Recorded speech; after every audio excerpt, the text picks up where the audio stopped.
Has anybody ever heard of phishing spelled like this? Yeah? Can anybody tell me what it is?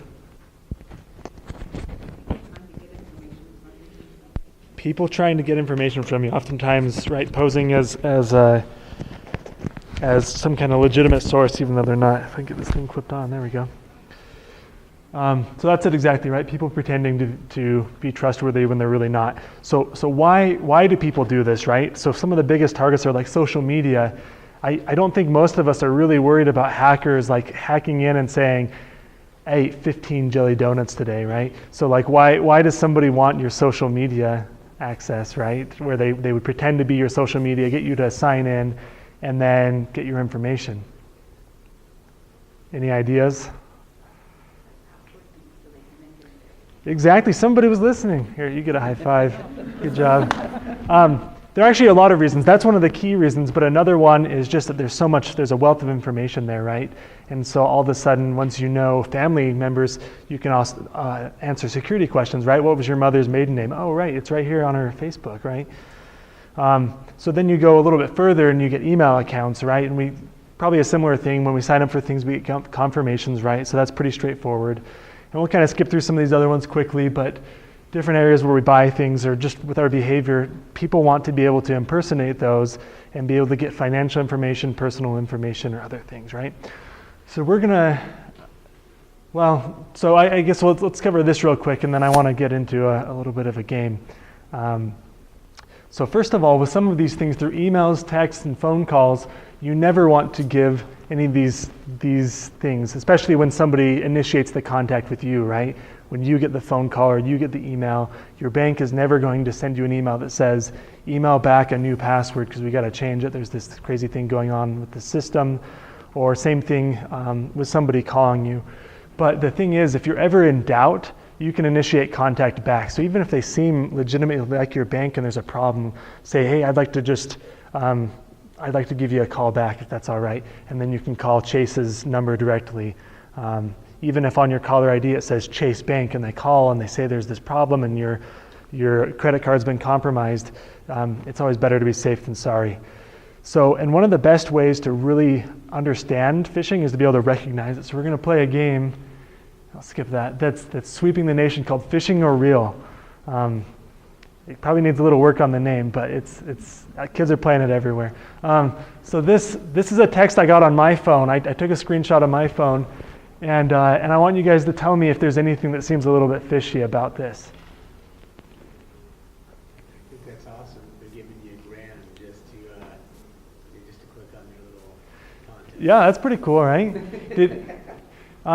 Do you think that's Best Buy's site, bestbuyprices.net? No? I mean, even if we're not all big Best Buy fans, they probably have bestbuy.com, right? I mean, I'd guess they're a big company. So that's probably one thing. The other thing is I didn't enter in a contest. I bought something at Best Buy, but I don't think they just randomly select people and to give $1,000 because they're super cool. There's some urgency too. Yeah, that's a great point. There's urgency to respond within 24 hours, right? I don't know if anybody's ever won a prize, even at school when you win like a movie or something like that. You have to go over and you sign something, and there's for tax information and some different things that they have to do. And so for it to be that urgent and you have to reply back and go to this site, there's a lot that just seems a little bit fishy on that. And so this is definitely a phishing attack. So on this one here, this is a little bit hard to see. This is the classic one, right? We have, Dear Sir, we want to transfer to overseas the sum of $9.5 million from a prime bank in Africa. Oh yeah, prime bank, all right. And it's from a Mr. Yakuba Amara or something like that. You'd be surprised. People, they send this to a lot of people and one person ends up falling for this, right, of transferring some money. So if it's too good to be true, it is too good to be true. So we're gonna, let's see, I wanna show you another example. See, these ones are kind of simple examples, but I wanna show you here on my email, a couple different emails I got. So this one right here, I got this message from Dropbox. And it's a little bit sketchy, first of all, but like it looks like Dropbox. It says it's from Dropbox. Pink Panther, I don't know. I've gotten people's email addresses before and they're like Glitter Dancer 23 or something, so I don't know. So what about this seems a little bit strange to you guys? I use Dropbox, but why would this be a phishing email perhaps? Can you read that? I know it's a little bit small.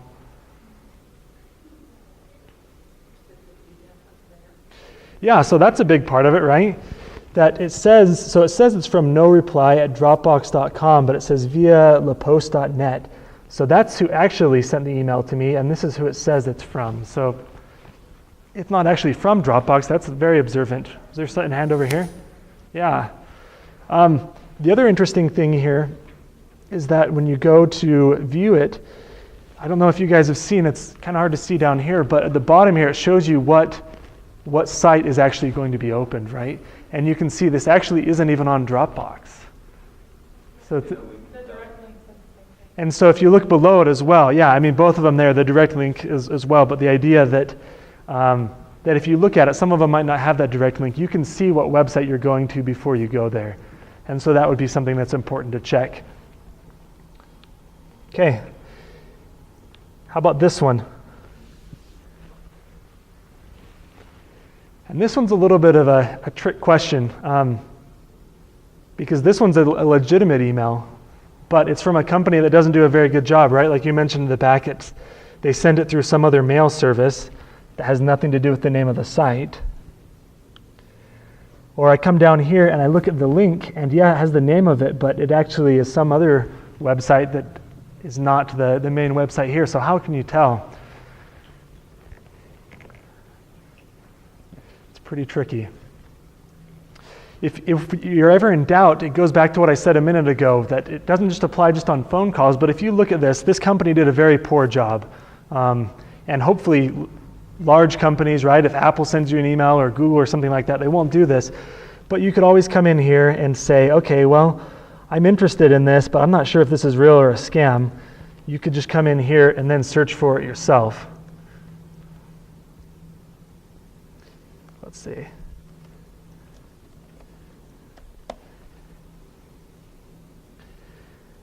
Oh, and then it looks like it shows up here on their site, and I can go and check on it there.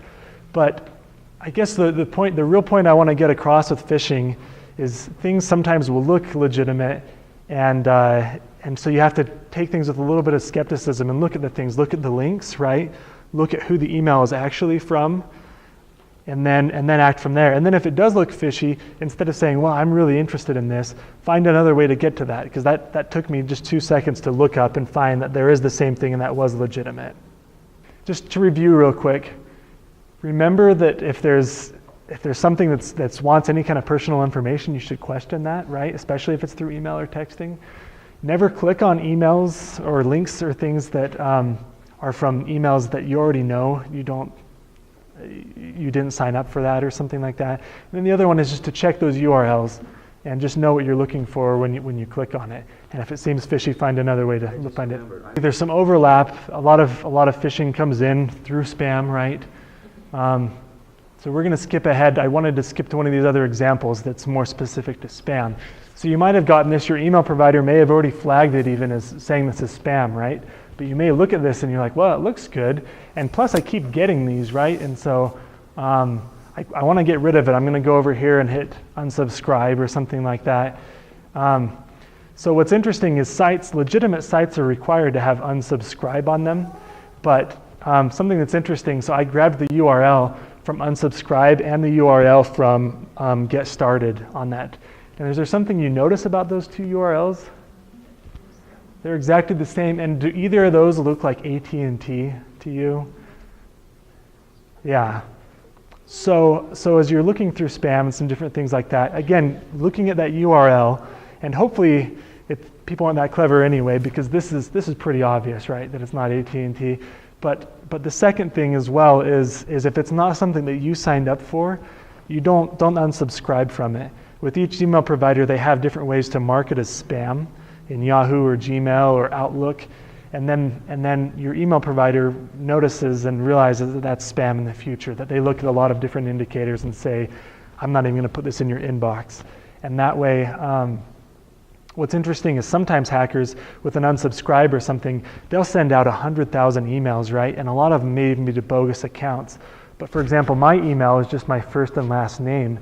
And so somebody could technically guess that if they sent out 100,000 emails. But when I click unsubscribe, then they know that is a real email and that somebody actually uses it. So the takeaway from this on spam is just not to unsubscribe from something that you haven't really signed up for, that you haven't purchased something from them, and again, to look at those URLs. And then scams overlapping, and I'm going to skip through some of these as well. So I just want to give you an example. I'll just give one example, but some people can be very convincing. This goes back to the social media and some other things, but somebody may give you a call. And this is one that was pretty popular last year that a lot of people fell victim to. They said, well, with the Affordable Care Act being passed now, you're required to have insurance, and I'm just calling to verify that you have insurance. Is that correct, health insurance? It's like, yes, that's correct. I have health insurance. It's like, can you verify that for me? Do you have, what's your full name? What's your social security number? Okay, yeah, I'm pulling you up here in the system. What's your policy number? Okay, okay, great. And who else is on this policy? And go through all these different things. Like, okay, well, thank you. Have a very nice day. And that's some bogus person that all of a sudden has confidential information, your health information from, again, insurance, social security number, and some things like that. So it's a good idea. It's a good idea to be fairly skeptical when people want your information. And even if it's something that seems real, because even if they maybe know that's like, oh yeah, I see you and your son Taylor are on insurance together, and because somebody could infer that if you have a 15-year-old son, they'd be on the same insurance, right? And they can see that through social media or these other things. We are out of time, but the last point I wanted to make about checking things, double checking things before looking, is do any of you scan QR codes? Yeah, it's kind of fun. Like I remember when I first got my smartphone, right? It's like, sweet, I can finally scan these things, right? But can anybody look at these and tell me what sites these are? No? Yeah, me neither. So the only thing I want to make you aware of is that when you scan QR codes, one of them's for our site, CyberIQ, and the other one's for mylittlepony.com. I mean, it's not that malicious, but if you were to scan those, the thing is you always want to go into the settings on those apps, and you have an ask before opening setting. This is my Android tablet and on my iPhone, and as I've looked on cross platforms, that's a setting that's consistent. And so then when I scan a QR code, instead of just having it automatically pop up or automatically loading something, I can see that this is going to take me to iloveviruses.com, and I'm like, oh, maybe I don't want to go to this after all, right? And I can click cancel. Or something like that, or you may actually look at it and it's like, oh, it's exactly what was advertised. This will take me to whatever site. So really the key point I want you to get from all these things is to look at something and think about it, even if it's just for a couple seconds before acting on it, because we get in such a hurry, like Devin said, of just clicking through things to get to what we want.